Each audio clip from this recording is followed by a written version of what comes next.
រទស្សន៍សភាជាតិបារាំងភូបលីកស៊ីណាបានចេញផ្សាយវីដេអូស៊ើបអង្កេតរយៈពេល55នាទីលើព្រះមហាក្សត្រថៃវជ្រាលង្កនដោយលាតត្រដាងរឿងអាស្រូវរាជវង្សរាប់ទសវត្សរ៍របស់ទ្រង់ការគៀបសង្កត់ផ្នែកនយោបាយនិងការក្តាប់អំណាចរបស់រាជាធិបតេយ្យខ្សែភាពយន្តស៊ើបការសម្ងាត់នេះត្រូវបានចាក់ផ្សាយជាភាសាបារាំងនៅថ្ងៃទី30ខែវិច្ឆិកាឆ្នាំ2025ដោយមានអ្នកទស្សនារាប់លានអ្នកនៅទូទាំងពិភពលោកវីដេអូនេះបង្ហាញពីអ្នកកាសែតបារាំងដែលក្លែងខ្លួនជាអ្នកទេសចរដើម្បីថតមហាក្សត្រវជ្រាលង្កនក្នុងអំឡុងពេលទ្រង់បង្ហាញខ្លួនជាសាធារណៈដ៏កម្រផ្នែកដំបូងនៃកម្រងស៊ើបអង្កេតរបស់ទូរទស្សន៍បារាំងនេះគឺខ្សែអាត់វីដេអូនៃពិធីខួបកំណើតដ៏ល្បីល្បាញនៅក្នុងឆ្នាំ2001របស់ភរិយាទី3របស់ព្រះអង្គគឺក្សត្រីស្រីរស្មីដែលត្រូវបានបង្ខំឲ្យអាក្រាតកាយស្ទើរតែទាំងស្រុងមន្ត្រីនិងបុគ្គលិករាជវាំងឈរមើលដោយមិនហ៊ានមាត់កដែលជារឿងអាស្រូវក៏ក្រៅប្រទេសថៃទូរទស្សន៍បារាំងថាសកម្មភាពរបស់មហាក្សត្រថៃនាពេលនោះបង្កឲ្យមានការភ័យខ្លាចថាម្ចាស់រាជាយើងអង្គនេះនឹងក្លាយទៅជាក្សត្រដ៏មហន្តរាយនៅថ្ងៃណាមួយវីដេអូស៊ើបអង្កេតនេះក៏ជ្រៀតចូលជ្រៅទៅក្នុងជីវិតឯកជនរបស់ស្ដេចអង្គនេះដែរអាពាហ៍ពិពាហ៍ដំបូងរបស់ព្រះអង្គត្រូវបានរៀបចំដោយមាតារបស់ព្រះអង្គគឺម្ចាស់ក្សត្រីសិរីគិតដែលត្រូវជាក្មួយស្រីអាពាហ៍ពិពាហ៍នេះបានប្រេះឆាយ៉ាងឆាប់រហ័សដោយក្សត្រវជ្រាលង្កនបានតាក់ទងនារីដទៃដោយបើកចំហ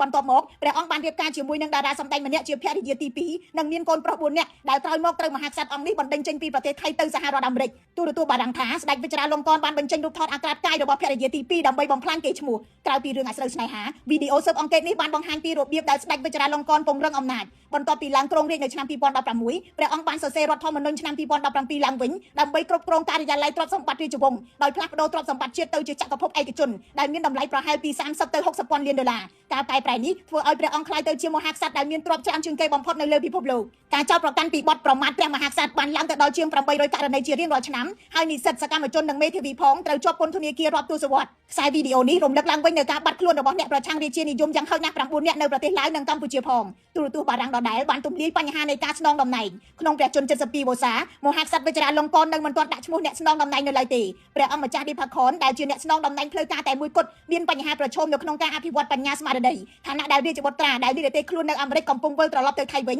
ដែលបង្កឲ្យមានចំនួនបកពួកនៅក្នុងរាជវង្សទូរទស្សន៍នេះបានបញ្ចប់ជាមួយនឹងសារផ្លែផ្កាថាស្ដេចវជ្រាលង្កនមើលទៅដូចជាព្រះអាទិត្យដែលមិនអាចប៉ះពាល់បានក៏ប៉ុន្តែនៅពីក្រោយរូបភាពនេះគឺរបបរាជានិយមដែលរង្គោះរង្គើដោយរឿងអាស្រូវការគៀបសង្កត់និងវិបត្តិផ្ទៃក្នុងដែលប្រទេសថៃមិនអាចលាក់បាំងបានខ្ញុំរស់សុធាពី News Today NTTV